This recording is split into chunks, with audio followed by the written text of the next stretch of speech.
လူတိုင်းမှာကိုဖြစ်ရှင်တဲ့ဘဝတစ်ခုတည်ရှိကြပါတယ်။ကျမ်းမာခြင်းနဲ့ပတ်စံပို့စုနိုင်ခြင်းနဲ့စာပို့ဖက်ခြင်းနဲ့ကိုယ့်အလုပ်မှာပို့တူးတက်ခြင်းနဲ့ကိုယ့်ရဲ့မကောင်းတဲ့အလေးချင်းတချို့ကိုပြောင်းလဲခြင်းနဲ့တချို့ကကြတော့ကိုယ့်အလေးချင်းလျှော့ချခြင်းနဲ့တချို့ကကိုယ်ပိုင်လုပ်ငန်းတစ်ခုစတင်ခြင်းနဲ့တချို့ကတော့အင်္ဂလိပ်စာကျွမ်းကျင်ခြင်းကြတယ်။ဂျီမန်ချက်တွေကတယောက်နဲ့တယောက်မတူကြပေမဲ့အများစုမှာတူညီနေတဲ့အရာတစ်ခုတော့ရှိတယ်။အဲ့ဒါကဘန်းနိုင်ရှိတယ်။စလဲစတင်နေတယ်။ဒါနဲ့တော့အချိန်နဲ့ကြာလာတာနဲ့ဆက်မလုပ်ဖြစ်တော့တာပါ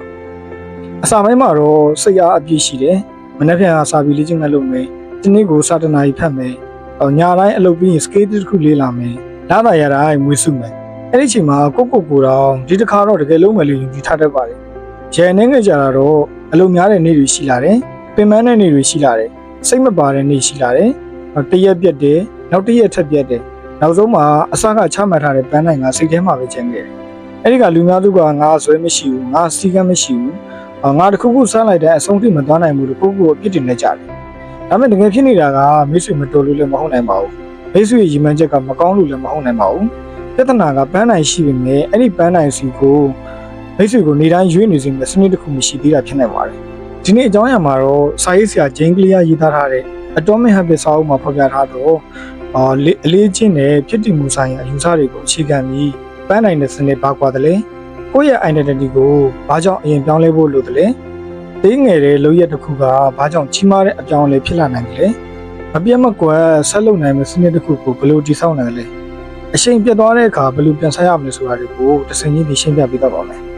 ဒီကြောင့်ရတွေကိုနားလည်သွားတဲ့အခါမိတ်ဆွေပန်းနိုင်တွေကိုချမှတ်တဲ့ပုံစံတွေမဟုတ်ဘဲနဲ့ကိုယ့်ရဲ့နေ့စဉ်ဘဝကိုကြည့်တဲ့အမြင်မှာပြောင်းသွားနေပါတယ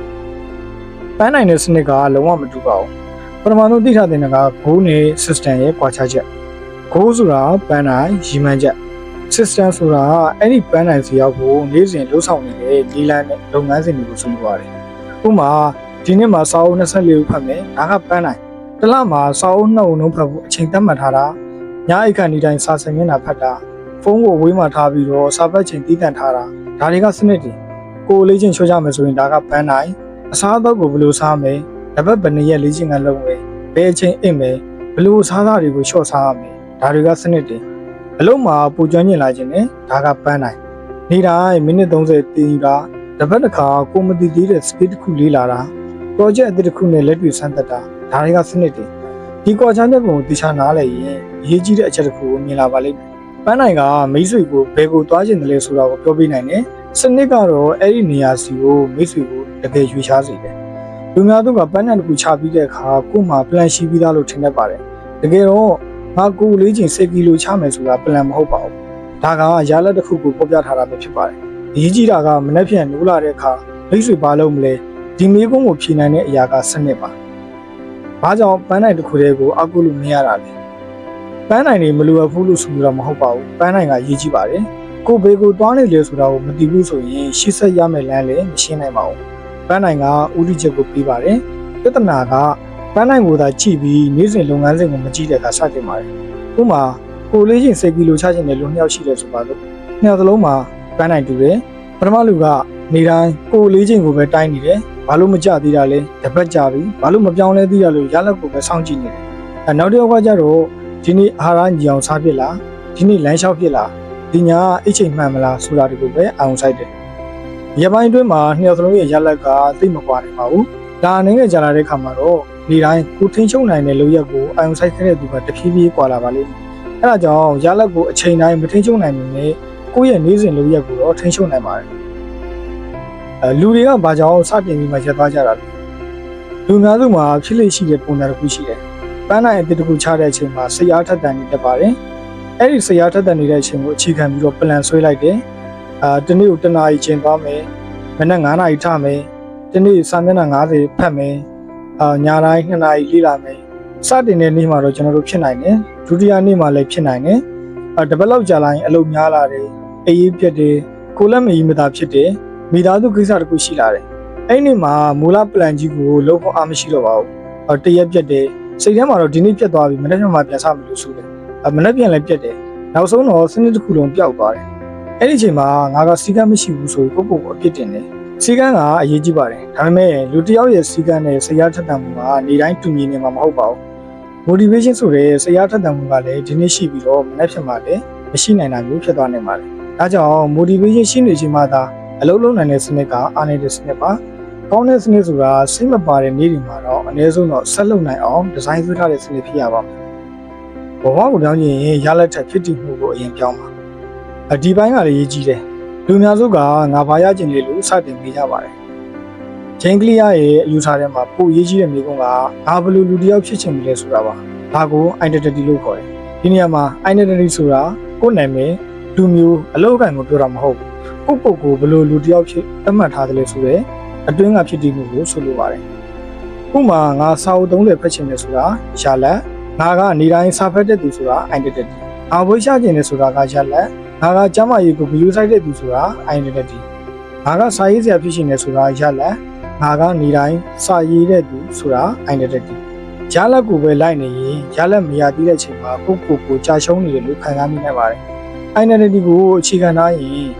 ်စာတမင်းနာဖတ်လိုက်တဲ့နေ့မှာတော့ငါကစာဖတ်တဲ့သူတစ်ယောက်ဖြစ်ဒီနေ့နေထိုင်ခဲ့တယ်လို့ပြောနိုင်ပါတယ်။ကိုပြောတဲ့စကားတွေကတော့အရေးကြီးတယ်။ identity ဆိုတာကိုလူရဲ့နဲ့တင်မဆိုင်ပါဘူး။ကိုအကြောင်းကိုဘယ်လိုပြောနိုင်လဲဆိုတာနဲ့သက်ဆိုင်ပါတယ်။ဥပမာဆက်လက်ဖြစ်နေတဲ့သူတစ်ယောက်ကိုဆက်လက်ကမ်းပြီးလိုက်တယ်ဆိုပါတော့သူကဆက်လက်မတော့ဘူးကြိုးစားနေတာပါလို့ပြောတယ်။ဒီစကားရဲ့နောက်ွယ်မှာငါကဆက်လက်တော့သူပဲအခုတော့ဖြစ်ဖို့ကြိုးစားနေတယ်ဆိုတဲ့အဓိပ္ပာယ်ရှိနေသေးတယ်။နောက်တစ်ယောက်ကတော့ကျွန်တော်ဆက်လက်မတော့ဘူးလို့ပြောတယ်။သူကသူ့ကိုယ်သူဆက်လက်မတော့တဲ့သူတစ်ယောက်ဖြစ်သတ်မှတ်နေတယ်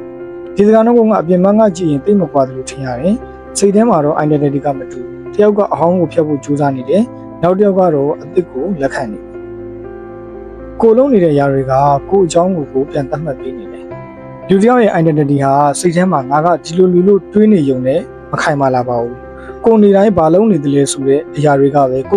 ဘယ်လိုလူတစ်ယောက်လို့ယုံကြည်လာမလဲဆိုတာတဖြည်းဖြည်းတက်ရောက်စီပါတယ်။ငါကစာဖတ်တဲ့သူတို့ပြောထားပြီးမြဲဒါပေါင်းများစွာစာအုပ်မဖွင့်ပြဘူးဆိုရင်ကိုယ်စိတ်ထဲမှာအဲ့ဒီစကားကိုယုံဖို့ခက်လာပါလိမ့်မယ်။အပြန်လာအပြင်နေတိုင်း10မိနစ်လောက်ပဲဖြစ်ဖြစ်စာဖတ်နေတဲ့သူတယောက်ကတစ်ချိန်မှာငါကတကယ်စာဖတ်တဲ့သူတယောက်ပါလို့ကိုတဘာဝချက်ကြမြင်လာပါလိမ့်မယ်။ဒီကွာခြားချက်ကလည်းအရေးကြီးပါတယ်။ကိုပြောင်းလဲခြင်းအရင်ဆုံးကိုလိုရဲ့တူကိုပြောင်းရပါတယ်။ဥပမာကျမ်းမာရေးကိုဗီဒီယိုဆိုင်တဲ့သူဖြစ်ချင်တယ်ဆိုရင်အရင်ဆုံး9မိနစ်လမ်းလျှောက်ပါစနစ်တကျနေတတ်တဲ့သူဖြစ်ချင်တယ်ဆိုရင်အိယာနိုးပြီးတာနဲ့အိယာကိုပြန်သိမ်းတာစာရေးသူဖြစ်ချင်တယ်ဆိုရင်နေတိုင်းစာတစ်ပုဒ်လောက်ရေးပါမွေကြီးကိုစီမံခန့်ခွဲတတ်တဲ့သူဖြစ်ချင်တယ်ဆိုရင်လာသာရတဲ့နေ့မှာအရင်ဆုံးစုငွေကိုခွဲထားပါဒီလိုရက်တွေကအသေးမွှလို့ထင်ရနိုင်တယ်ဒါပေမဲ့အဲ့ဒီအသေးမွှလိုရက်လေးတွေကိုအချင်းချင်းလုံးနေမိတဲ့အခါကိုယ်စိတ်ထဲမှာကိုယ်အကြောင်းကိုပြောနေတဲ့ဇလန်းကိုပြောင်းလဲလာစေပါတယ်ငါကစီကမ်းမရှိဘူးဆိုတဲ့သူကငါကနေတိုင်းနည်းနည်းစီတော့ဆက်လုပ်နိုင်တဲ့သူဖြစ်လာနေပါတယ်ငါကစာဖတ်လေးမရှိဘူးဆိုတဲ့သူကငါအချိန်ရတိုင်းစာဖတ်တဲ့သူဖြစ်လာနေပါတယ်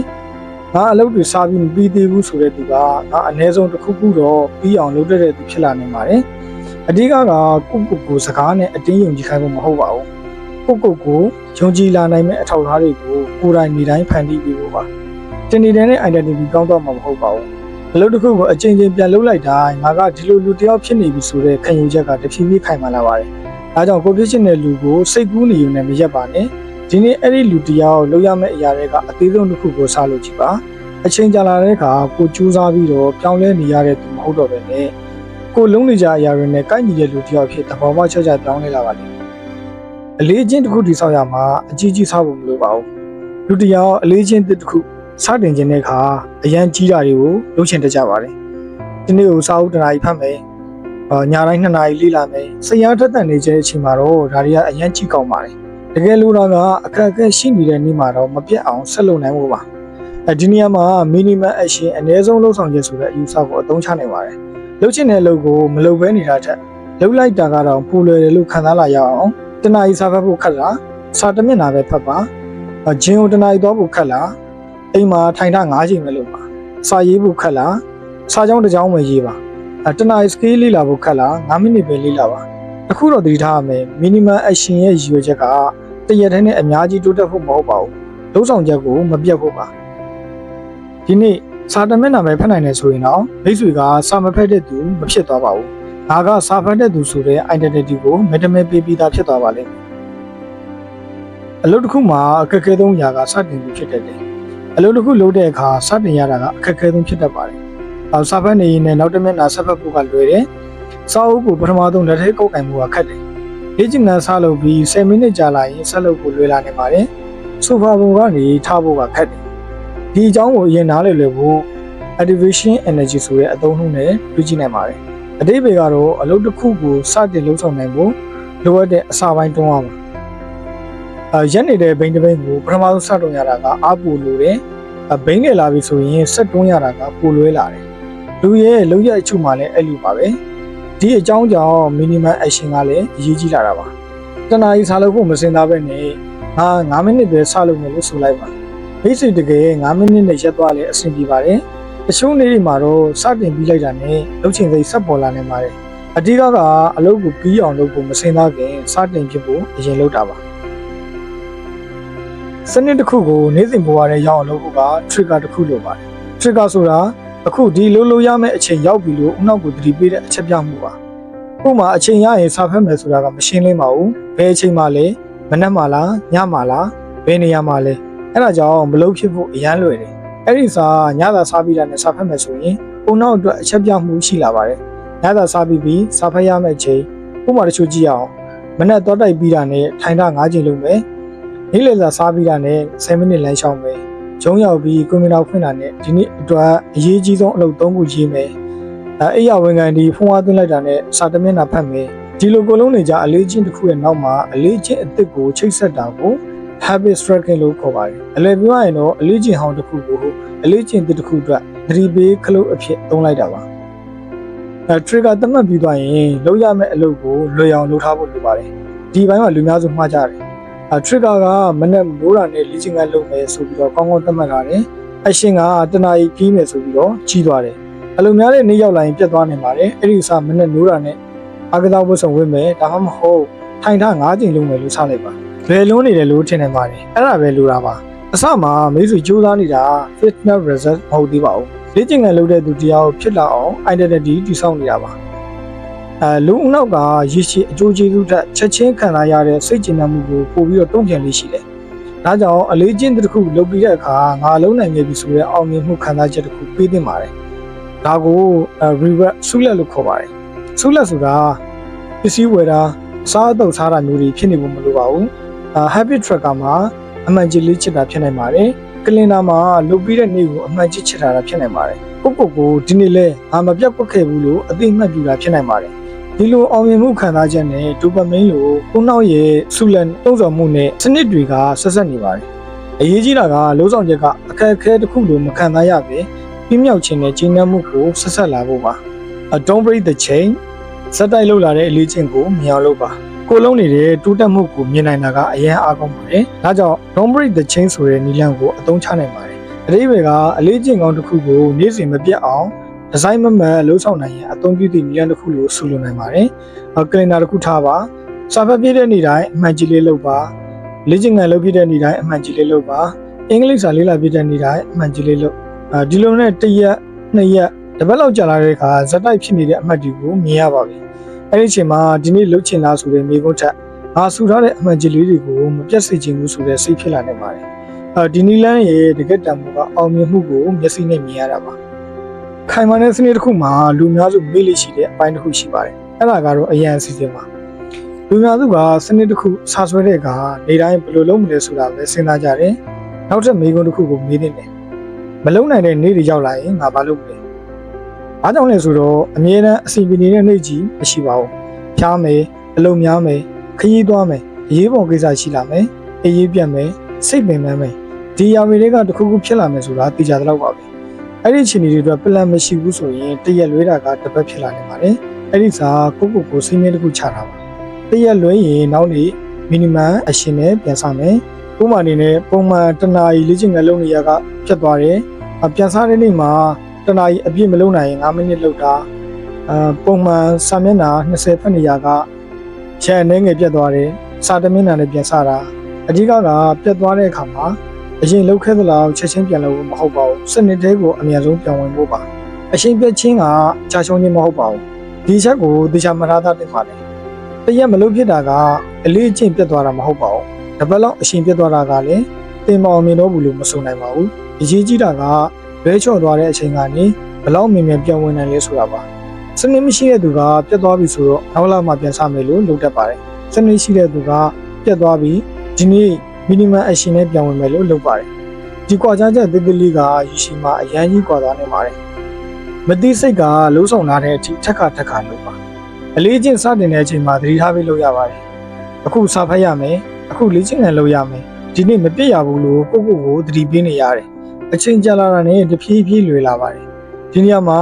subconscious mind မသိစိတ်ဆိုတာကိုနားလည်ဖို့လိုပါတယ်တွားတိုက်တာကိုစဉ်းစားကြည့်ပါနေ့တိုင်းငါတွားတိုက်တင်လားမတိုက်တင်ဘူးလားဆိုပြီးဆုံးဖြတ်ချက်ကြီးတစ်ခုချနေရတာမဟုတ်ပါဘူးအချိန်ရောက်ရင်လုံးဖြစ်သွားတယ်အဲ့လိုပဲကိုဒီဆောင်ထားတဲ့အလေးချင်းတစ်ကို trigger တစ်ခုနဲ့ချိန်ပြီးအချိန်ချင်းဆက်လုပ်သွားတဲ့အခါအစကသတိနဲ့လုပ်ရတဲ့အလုပ်ကတဖြည်းဖြည်းနဲ့တဘာဝကျလာပါတယ်ဒါကစနစ်တည်ဆောက်ရတဲ့နောက်ဆုံးရည်ရွယ်ချက်တစ်ခုပါနေ့တိုင်း motivation ပြချနေတာမလို့ပ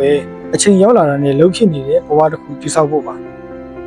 အလေးချင်းတစ်ခုဖြစ်လာဖို့ဘယ်နှစ်ရက်လောက်ကြာလဲဆိုတာထက်ဒီမိကုန်းကပိုရေးကြီးတယ်လူများစုကအလေးချင်းတစ်ခုဖြစ်ဖို့ရက်ပေါင်း20လောက်လိုရလား1လလောက်လိုရလား3လလောက်လိုရလားဆိုပြီးမေးတတ်ကြပါတယ်ရက်ရည်အတွက်ကိုသိချင်တာကနားလည်လို့ရတယ်ဒါပေမဲ့လူတိုင်းလုံးရက်တိုင်းတူညီမှာမဟုတ်ပါဘူးပိုရေးကြီးတဲ့မိကုန်းက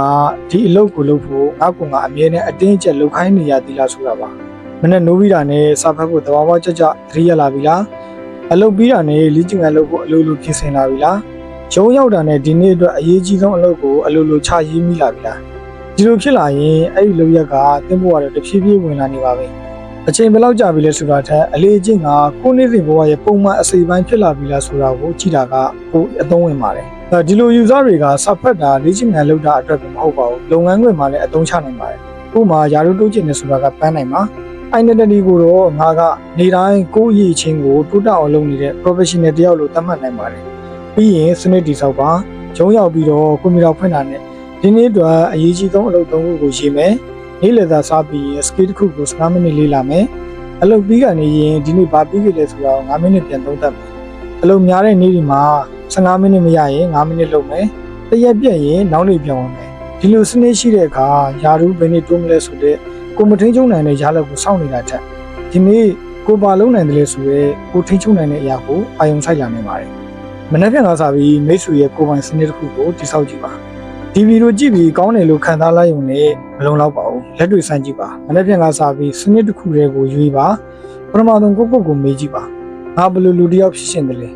ဥမာငါကနေတိုင်းစာဖတ်တဲ့သူဖြစ်ရှင်တယ်ပြီးရင် trigger သတ်မှတ်ပါအညာသာစားပြီးတာနဲ့စာဖတ်မယ် minimum action သတ်မှတ်ပါစာသမင်းတာပဲဖတ်မယ် reward ထည့်ပါဖတ်ပြီးလို့ရှိရင် calendar မှာအမှန်ကြီးလေးလုပ်မယ်အရင်အစီအစဉ်ထားပါ